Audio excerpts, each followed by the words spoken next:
Finally, after 20 days, nakuha ko na din po ang aking laundry. Pinalaundry, ayan. Pinalaundry ko ito August 9. So, ngayon ko lang, kahapon ko lang siya nakuha, 20.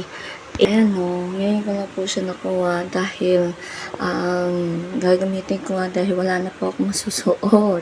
Ayan, finally. So, layo pa po niya sa may Malabañas pa sa Abandon Hospital. Nagbiyahe ako kahit na di pa okay si OC dahil nga meron pa siyang mga allergies, yung bulutong niya sa katawan. So, sinugod ko to dahil nga nakakayan, nakasantagan. So, walang ibang kukuha kundi ako. Ayan, nanghiram lang ako ng pera ulit at iginastos ko yung pagkain namin para dito. So, tutupiin natin. Ay, ayan no. So, kinuha ko na kasi lahat ng mga damit ko is nandito. Puro ukay-ukay ito. Tapos wala na rin ako masusuot. So, yung damit ko doon sa bahay, wala na. Ito, para may masuot naman ako pag simba, aalis, at saka pag-apply. Ayan. So, at least, may masusuot na din ako. Yay! Tupiin na natin. Hello mga baby love. Ayan, magtutupi tayo ng damit. Kinuha ko na yung mga damit ko galing sa laundry. Samahan nyo ako magtupi ng aking mga damit. Kung magtataka man kayo dahil iba yung place or iba yung bahay, wala po ako sa bahay namin sa video na ito. Nasa ibang planeta ako. Charot!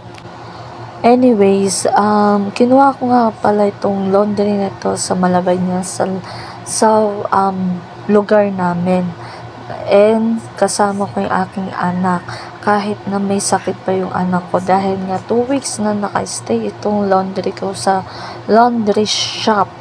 Ayan. So, ito yung pinapangarap ko talaga live selling or magbenta ng mga clothes sa online, pero hindi ako pinapalad na magbenta-benta. Di ko alam bakit. Baka hindi pa siya para sa akin. Fast forward nga, itong video na ito matagal-tagal na. Natambakan na nga ito sa aking gallery. Kaya ina-upload ko na para documentary din and para na din mabawas-bawas yung mga video sa aking phone.